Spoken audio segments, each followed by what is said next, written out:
مسافر جماعت سے نماز کیسے پڑھے گا؟ مسافر امام کے پیچھے مقیم کیسے نماز پڑھیں گے؟ نیز مسافر مقیم امام کے پیچھے پوری نماز پڑھے گا یا نہیں؟ خالد صاحب سویڈن سے۔ دیکھیں، مسافر جو ہے امام کے پیچھے، اگر امام مقیم ہے تو مسافر اس کے پیچھے پوری نماز پڑھے گا،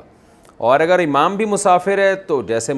امام مختصر نماز پڑھے گا تو مسافر بھی مختصر نماز پڑھے گا۔ یعنی مسافر جو ہے وہ اپنے امام کے تابع ہوتا ہے، امام اگر مقیم ہے تو مسافر کو پوری نماز پڑھنی پڑے گی۔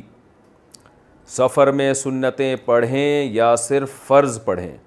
ایک عالم کو سنا جن کے مطابق سفر میں اگر آسانی ہو تو پوری نماز پڑھنی چاہیے، اس بارے میں رہنمائی فرما دیں۔ شہاب اظہار امریکہ سے۔ بہت ساری احادیث ہیں جن میں سفر میں سنتوں کا چھوڑنا ثابت ہے، کہ سفر کے دوران سنتیں چھوڑی گئی ہیں، صحابہ سے بھی ثابت ہے۔ تو اس لیے اگر ٹریولنگ کر رہے ہیں نا آپ،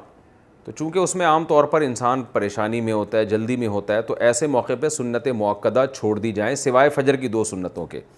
جیسے کہ احادیث سے یہ مضمون ثابت ہے۔ لیکن اگر کہیں آپ نے اسٹے کر لیا ہے اور آپ 15 دن سے کم ٹھہرنے کی نیت ہے، تو اگرچہ شرعی لحاظ سے آپ ہیں مسافر، لیکن اب آپ سکون کی حالت میں آ گئے، اطمینان کی حالت میں آ گئے، تو پھر سنت مؤکدہ ہی رہتی ہیں ایسی صورت میں۔ اس کو ہم یوں بیان کرتے ہیں کہ فرض نماز جو ہے یہ تو سفر میں بہرحال 2 رکعت پڑھی جائے گی، اور چاہے سفر میں مشقت ہو یا نہ ہو۔ اس کا تعلق مشقت حکمیہ سے ہے، حقیقیہ سے نہیں ہے، تھوڑی گاڑی اصطلاح فقہ کی علماء سمجھتے ہیں، لیکن سنت مؤکدہ کا تعلق مشقت حقیقیہ سے ہے، یعنی واقعی حقیقت میں آپ کو پڑھنے میں مشکل ہو رہی ہے تو چھوڑ سکتے ہیں، لیکن مشکل نہیں ہو رہی تو نہیں چھوڑ سکتے۔ تو ٹریولنگ کے دوران چونکہ عام طور پہ مشکل ہوتی ہے، آدمی کو ایئرپورٹ پہ بیٹھا ہوتا ہے، جہاز نکلنے کا خطرہ ہے، یا ٹرین میں اسٹیشن پہ نماز پڑھ رہا ہے، ٹرین جانے کا خطرہ ہے، یہ ویسے ہی انسان افراتفری میں ٹینشن میں ہوتا ہے، تو ٹریولنگ کے دوران آپ سنت مؤکدہ چھوڑ دیں، جب کہیں اسٹے کریں پراپر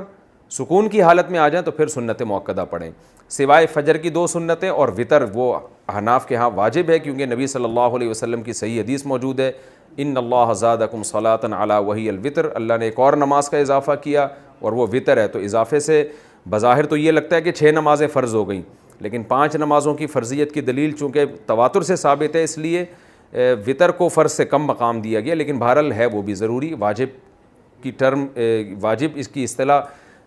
کا مطلب ہی یہی ہے احناف کے نزدیک، کہ ایسے فرض نہیں ہے جیسے 5 نمازیں فرض ہوتی ہیں، لیکن ایسے عام نفل بھی نہیں ہے کہ جس پہ آپ کو اختیار ہو چھوڑنے کا۔ تو اس لیے وطر کی نماز اور فجر کی 2 سنتیں یہ بہرحال سفر میں بھی پڑھی جائیں گی، اور اگر بہت ہی زیادہ ٹینشن ہے، اتنی افراتفری ہے کہ آپ کو پتہ ہے کہ آپ نے فجر کی 2 سنتیں پڑھی تو ٹرین نکل جائے گی، تو فجر کی 2 سنتیں بھی چھوڑ سکتے ہیں ایسی شدید مجبوری میں، لیکن وطر بہرحال وہ ہر صورت میں پڑھے جائیں گے۔ اب ٹرین تو نکل جائے گی، لیکن ٹرین نکلنے سے بچنے کے لیے یہ نہیں کہ آپ ٹرین نکال دیں پھر ٹرین میں پڑھ لیں آپ، یا کسی بھی طرح سے، یعنی وطر کی ویلیو سب سے زیادہ ہے، اس کے بعد فجر کی 2 سنتیں، اس کے بعد پھر باقی سنتیں۔